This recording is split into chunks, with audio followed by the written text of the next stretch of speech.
Historias como la de Harry Potter y Voldemort nos fascinan. Esa idea de que el héroe necesita al villano para descubrir quién es. Pero esto no es solo ficción, porque hace miles de años un joven llamado David tiene que lidiar con un rey paranoico que quería atravesarlo con una lanza. Y la mayoría de las personas vio un villano, un perseguidor, mientras que Dios veía al martillo que iba a forjar el corazón de un rey. Hoy quiero compartir con ustedes un poco de la historia del rey David, una historia que puede ser la tuya o la mía, porque todos nosotros sentimos esa sensación alguna vez en la vida de que somos perseguidos por un villano que muchas veces no es una persona física, sino que un suceso de circunstancias que van golpeando nuestra vida. Y esto, mis queridos hermanos, comienza con el propósito, el llamado que Dios tiene para cada uno de nosotros. Porque, como dice la Biblia, nosotros desde que estamos en el vientre de nuestra madre, antes de que incluso estuviésemos en el vientre de nuestra madre, cada uno tiene un llamado, un propósito, una misión especial en la vida. Y quizás muchas veces nos cueste años descubrir qué es o prepararnos para esa misión. En el caso de David, él fue ungido como rey en 1 de Samuel capítulo 16. Un niño, un jovencito que pastoreaba ovejas y las cuidaba de una manera realmente espectacular. Él las libraba de la mano de los osos, de la mano de los leones, de las manos de los malos pastores que querían robar el rebaño. Y él estaba ocupado de esa tarea, cuidaba las ovejas de su papá. Hasta que un día Samuel llega a la casa de David y es ungido como rey. Un muchacho que no tenía ni siquiera la idea de cómo tenía que manejarse un rey. Y eso es lo primero que quiero ver en este día hoy. ¿Por qué? Porque muchas veces nosotros vamos a recibir un ministerio, muchas veces nosotros de hecho leemos la Biblia y creemos a la palabra de que cada uno tiene un ministerio, un don, un talento, una misión especial en la vida. Pero muchas veces nos olvidamos que desde esa profecía o la lectura que nos ilumina nuestra vida y que nos convence de que tenemos una misión especial, desde ese día hasta que realmente cumplimos la voluntad de Dios, esa misión por la cual Él nos trajo a este mundo, pasa mucha agua bajo el puente. Y este muchacho David, con apenas siendo un adolescente, siendo apenas un niño, es ungido como rey, pero él no tiene ni la menor idea de cómo ser un rey. Y nosotros muchas veces el Señor nos habla y nos dice, bueno, te quiero para esta tarea, habla a nuestro corazón, a nuestra mente, va aprontando cosas en nuestra vida que nos dice para lo que estamos hechos, y de eso a cumplirlo realmente pasa mucho tiempo y a la verdad muchas veces no estamos capacitados. Timoteo estuvo muchos años al lado de Pablo para terminar siendo un pastor. Y muchas veces nosotros en la vida también tenemos que enfrentarnos a situaciones en nuestra vida para forjar nuestro carácter. Y eso es parte de lo que vamos a estar hablando hoy. Porque las circunstancias, como dijimos al principio de este video, las circunstancias muchas veces pueden ser nuestro principal enemigo. Y Dios muchas de esas veces no ve la dificultad, sino que está viendo el martillo y el yunque que va a forjar nuestro carácter para nuestro futuro. Y este niño David es ungido rey y empieza a dar esos primeros pasos.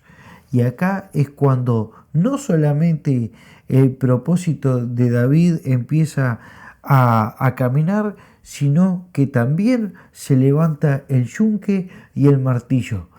Porque estudiando la historia de David veo que desde el capítulo 18 al capítulo 28 David entra en un proceso de luchas y batallas que van forjando el carácter de David. Y el Señor no utiliza otra cosa más que al mismo rey Saúl, que él, desviado ya su corazón, decide perseguir por celos y por envidia a un muchacho que era inocente.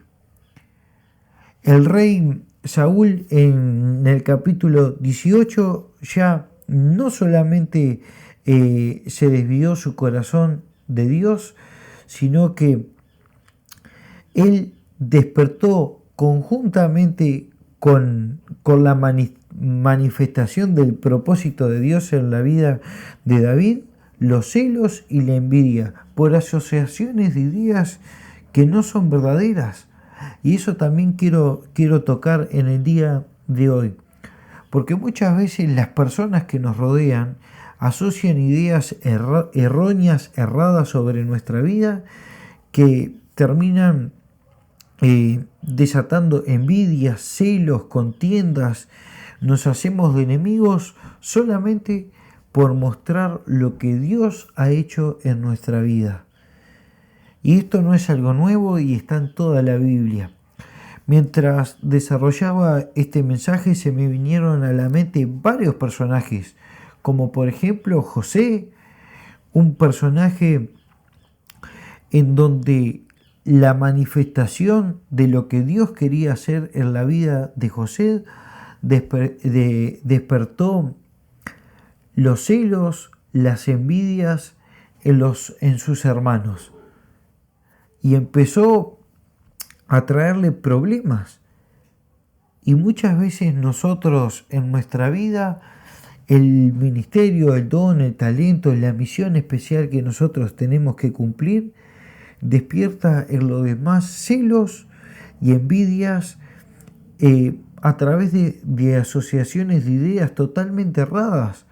Porque el rey Saúl empezó a despertar estos celos con una canción que cantaban las doncellas del reino, que decía: Saúl venció a sus 1000 y David a sus 10.000. Y él dijo: a este muchacho no le falta más que el reino para ser rey. Y empezó a hacer asociaciones de ideas totalmente erradas y empezó una batalla, hermanos, casi sin fin. Porque el Espíritu de Dios se había ido de Saúl, y cuando el Espíritu de Dios se aparta de las personas, automáticamente la maldad que está en el mundo lo empieza a atormentar. Y Dios permitió que los demonios atormentaran a Saúl.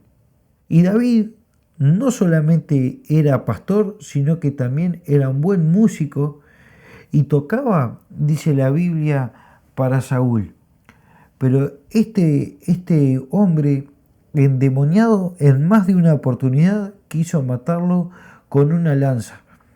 No solamente eso, sino que cada vez iba aumentando ese odio, esos celos, esas envidias hacia David, y las pruebas iban a empezar a ser aún mayores.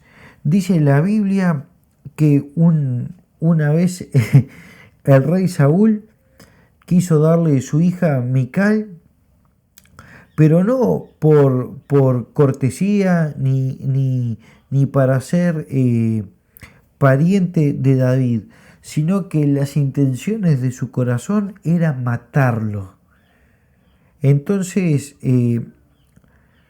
Saúl dice, bueno, vamos a darle a mi hija como, como una ofrenda, como una cortesía por los servicios de David, pero en realidad quiero que él muera.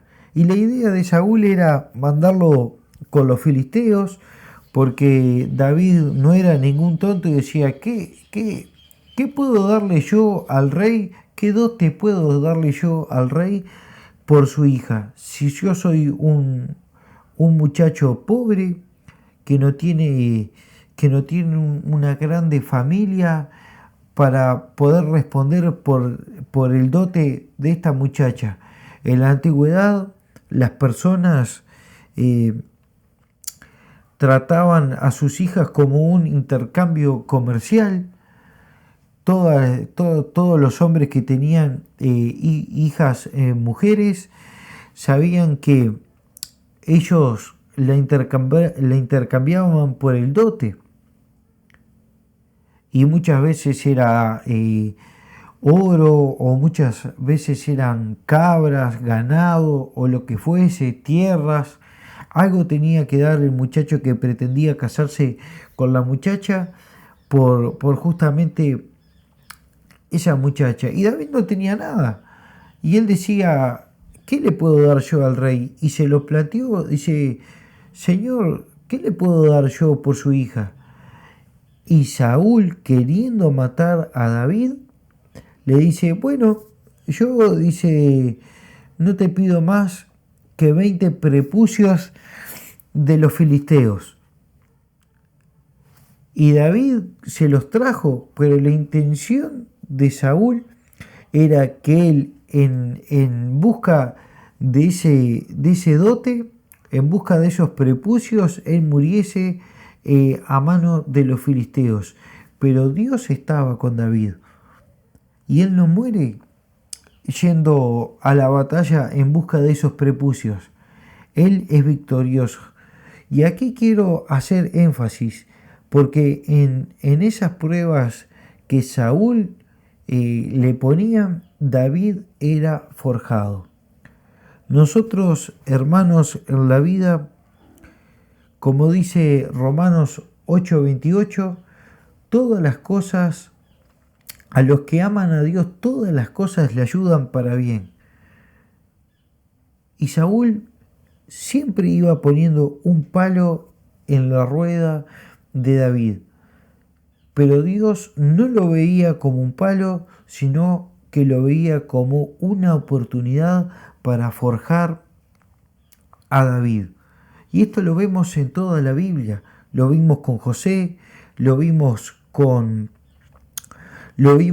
Job, lo vemos con el mismo Jacob, con Labán, porque Jacob fue enviado con una misión. Él tenía que ser un patriarca del pueblo de Dios, pero él tenía que aprender liderazgo, él tenía que aprender cómo funcionaba una familia, cómo funcionaba un negocio, cómo dirigir a las personas.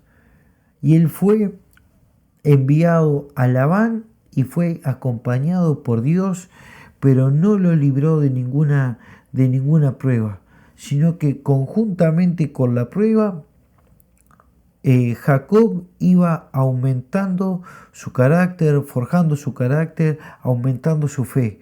Y con nuestra vida es exactamente igual. Conjuntamente con la prueba, el Señor nos está dando la salida, pero nos está formando para nuestra misión especial. Y David justamente pasa por estas cosas. Empieza una serie de persecutas hacia David, porque Saúl continuamente lo estaba persiguiendo.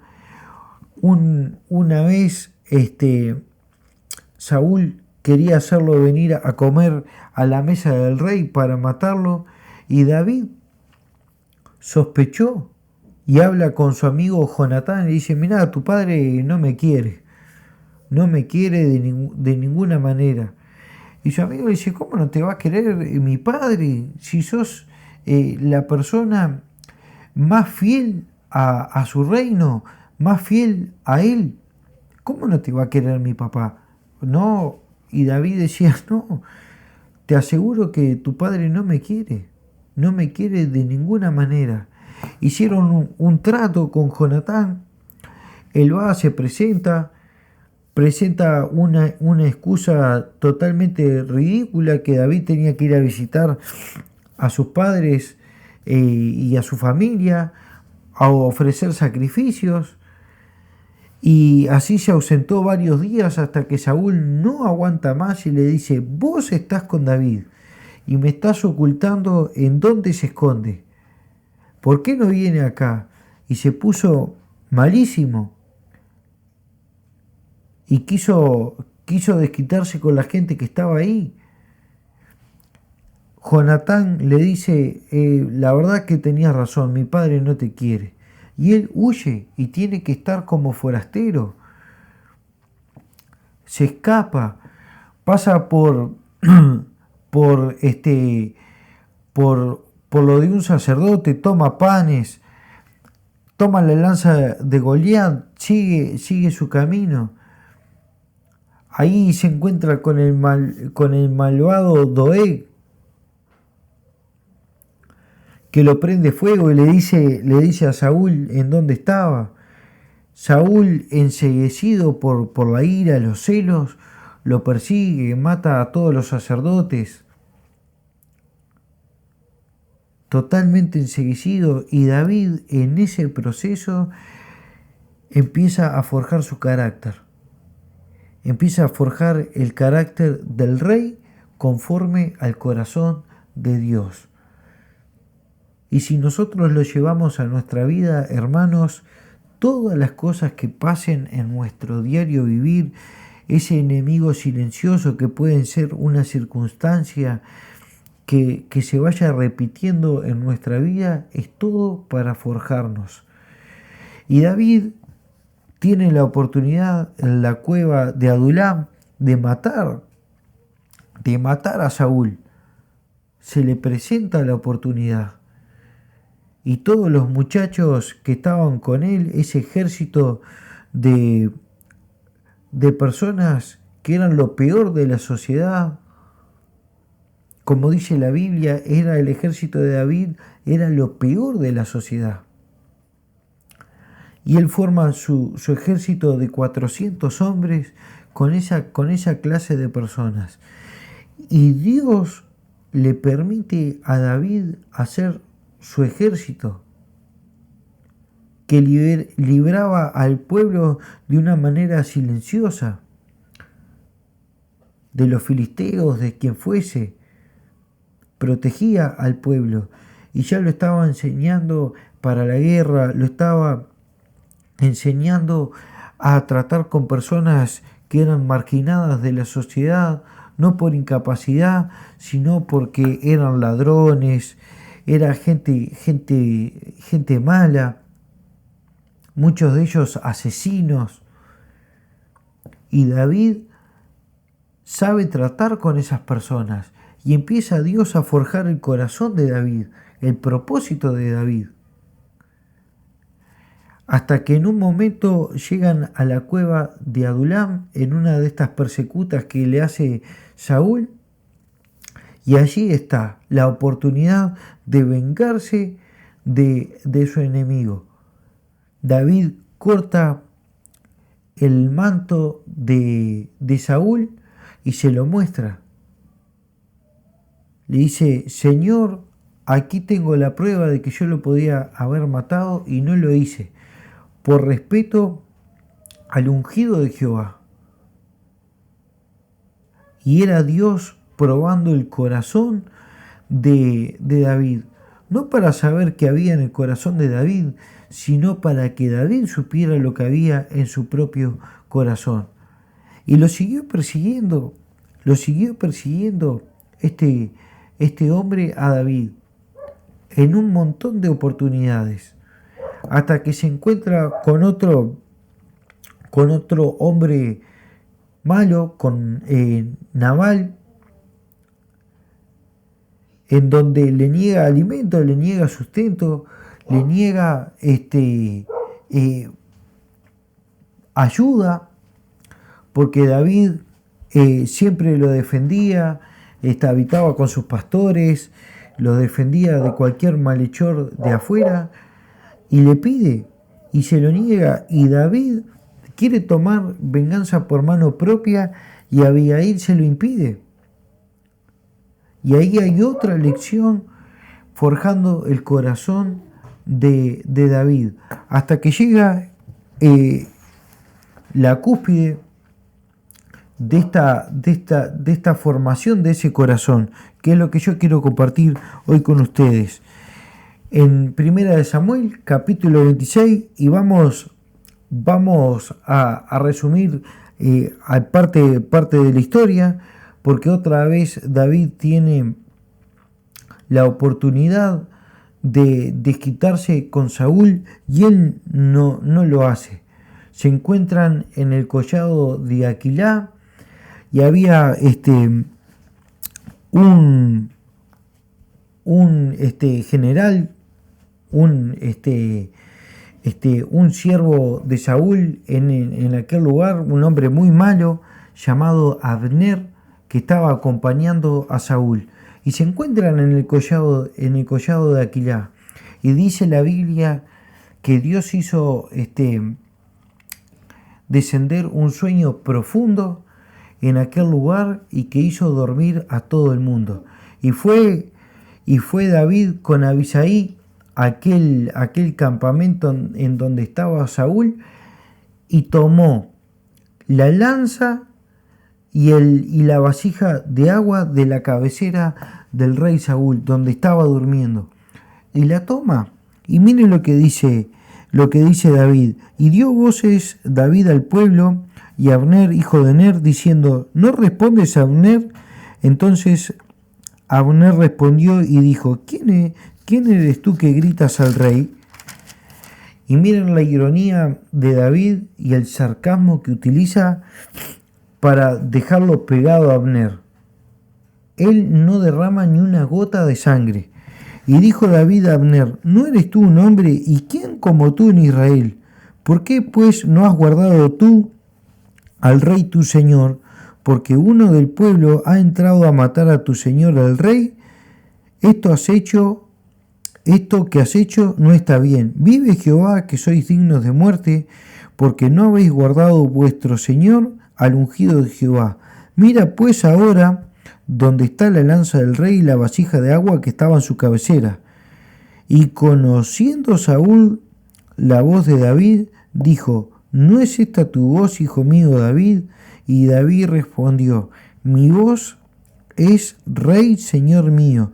Y dijo: ¿por qué persigues así, mi señor, a tu siervo? ¿Qué te he hecho? ¿Qué maldad hay en mi mano? Ruego pues al rey, mi señor, oiga ahora las palabras de su siervo. Si Jehová te incita contra mí, acepte él la ofrenda. Mas si fuesen hijos de hombres, malditos sean ellos en presencia de Jehová, porque me han arrojado hoy para que no tenga parte en la heredad de Jehová, diciendo: ve y sirve a dioses ajenos. No caiga pues ahora mi sangre en tierra delante de Jehová, porque ha salido el rey de Israel a buscar una pulga, así como quien persigue una perdiz por los montes. Entonces dijo Saúl: he pecado, vuélvete, hijo mío David, que ningún mal te haré, porque mi vida ha sido estimada preciosa hoy a tus ojos. He aquí, yo he hecho neciamente y he errado en gran manera. Y David respondió y dijo: he aquí la lanza del rey, pase acá uno de los criados y tómela. Y Jehová pague a cada uno con su justicia y su lealtad, pues Jehová te había entregado hoy en mi mano, pero yo no quise extender mi mano contra el ungido de Jehová. He aquí, como tu vida ha sido estimada preciosa a mis ojos, así sea mi vida a los ojos de Jehová y me libre de toda aflicción. Y Saúl dijo a David: bendito eres tú, hijo mío, sin duda emprenderás tú cosas grandes y prevalecerás. Entonces David se fue por su camino y Saúl se volvió a su lugar. Hermanos, todos en nuestra vida pasamos por momentos difíciles. Y como dice Primera de Pedro 1, el versículos 6 y 7, si es necesario vamos a ser afligidos, si es necesario. Y esa aflicción tiene un propósito, para que nuestra vida sea refinada como el oro cuando entra en el fuego, que cuando sale más puro. Nuestra vida en las manos del Señor es como ese oro que necesita ser moldeado. Y muchas veces utiliza situaciones, muchas veces utiliza a alguien como el rey Saúl. Alguien que ya decidió tirar su vida por la borda, pero aún así Dios lo utiliza para que nosotros seamos forjados. Todos conocemos cómo termina la historia, porque David termina siendo rey. Pero una cosa es ser ungido como rey en el capítulo 16 y otra cosa es cómo termina David siendo rey. Mucha agua pasó bajo el puente. Y quizás David pudo haber dicho: ¿por qué soy yo afligido de esta manera? ¿Qué hice yo de malo para ser perseguido por un rey? Cuando toda mi persona, todo mi ser estaba al servicio del rey y al servicio del pueblo. Mas Dios estaba trabajando en el corazón de David para que él pudiese cumplir con su propósito. Muchos queremos escuchar una profecía, muchos queremos leer en la Biblia cosas grandes que Dios puede hacer en nuestra vida, pero no todos estamos dispuestos a pasar del punto A al punto B y ser transformados por Dios. Ahora, la pregunta incómoda que yo te quiero hacer es: ¿vamos a seguir mirando el yunque y el martillo de una manera despectiva? ¿Vamos a seguir burlándonos, quejándonos, acreditando a Dios despropósito? ¿O vamos a mirar las manos de aquel que utiliza el martillo y el yunque para forjar nuestra vida? Porque todos tenemos un propósito y Dios lo va a cumplir el propósito en nosotros. Pero muchas veces nosotros dilatamos ese propósito y tardamos más de la cuenta en cumplirlo porque no aceptamos esa disciplina que Dios nos hace. El mismo Señor en Proverbios 3 dice: hijo mío, no desprecies la disciplina. Y muchos piensan que es castigo la disciplina. Y un atleta, para correr los 100 metros llanos, se disciplina todos los días. Corre, entrena, hace una dieta especial, va entrenando todos los días. Y esa es la disciplina que el Señor hace en nuestra vida. No es castigo la disciplina, sino que es un estilo de vida para cumplir nuestro propósito. Que Dios pueda trabajar en nuestro corazón y en nuestra vida para poder cumplirlo. Los dejo meditando en esta palabra y que Dios los bendiga.